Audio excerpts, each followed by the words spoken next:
വിശുദ്ധ യൗസേപ്പ് പിതാവിനോട് തന്നെ ആദ്യം വിശേഷങ്ങൾ ചോദിച്ചറിയാം. വിശുദ്ധ യൗസേപ്പ് പിതാവേ, അങ്ങയുടെ ജീവിതത്തിൽ ഞങ്ങൾക്ക് അറിയേണ്ടത് ഒത്തിരിയേറെ സഹനങ്ങളിലൂടെ അങ്ങ് കടന്നുപോയി.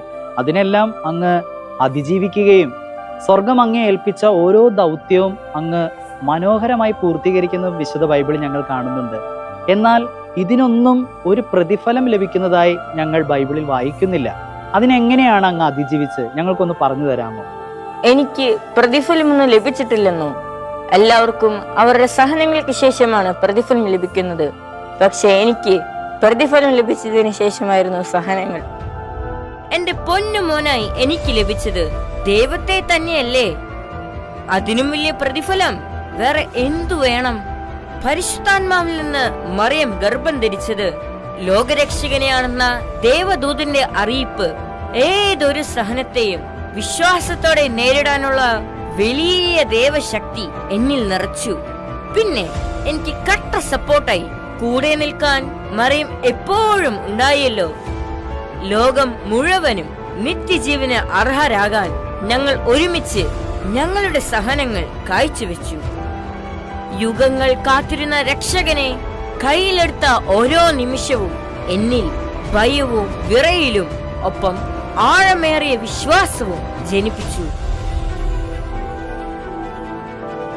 എന്റെ മരണസമയത്ത് എന്റെ കൂടെ ഉണ്ടായിരുന്ന ഈശോയുടെയും മറിയത്തിന്റെയും സാന്നിധ്യം അനുഗ്രഹിക്കപ്പെട്ട മരണത്തിന് എന്നെ അർഹനാക്കി. ദൈവം എന്നെ ഏൽപ്പിച്ച ദൗത്യം പൂർത്തിയാക്കി. പിതാവിന്റെ ഭവനത്തിലേക്ക് സമാധാനത്തിൽ ഞാൻ മടങ്ങി. അതുകൊണ്ടാണ് എന്നെ തിരുസഭയിൽ നൽമരണത്തിന്റെ മധ്യസ്ഥനായി വണങ്ങുന്നത്. എന്റെ മകന്റെ സഭയുടെ പാലകനായി സ്വർഗത്തിൽ ഞാൻ ഇന്നും പ്രവർത്തിച്ചുകൊണ്ടിരിക്കുന്നു. എനിക്ക് നിങ്ങളോട് പറയാനുള്ളത് ഇതാ: ദൈവം അനുവദിക്കുന്ന സഹനങ്ങൾ ആനന്ദത്തോടെ ഏറ്റെടുക്കുക. അങ്ങനെ ഈശോയെ ആശ്വസിപ്പിക്കുന്നവരാകുക. ഈശോയെ ലോകത്തിന് നൽകാനായി ബലിയാവുക. സ്വർഗം നീതിമാന്മാർക്കായി ഒരുക്കിയിരിക്കുന്ന പ്രതിഫലത്തിന് യോഗ്യരാകുക. മറിയത്തെ അമ്മയായി സ്നേഹിച്ച് കൂട്ടുപിടിക്കുക. അവൾ ഈശോയിലേക്ക് നിങ്ങളെ എത്തിക്കുമെന്ന് എനിക്ക് നല്ല ഉറപ്പാ. ഞാനും നിങ്ങളുടെ കൂടെയുണ്ട്.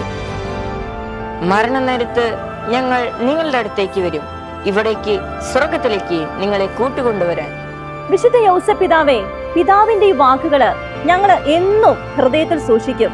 അതനുസരിച്ച് ജീവിച്ച് അവസാനം സ്വർഗത്തിൽ എത്തിച്ചേരുക എന്നത് തന്നെയാണ് ഞങ്ങളുടെ ഷെക്കീനയുടെ പ്രേക്ഷകരുടെ ഏറ്റവും വലിയ ആഗ്രഹവും.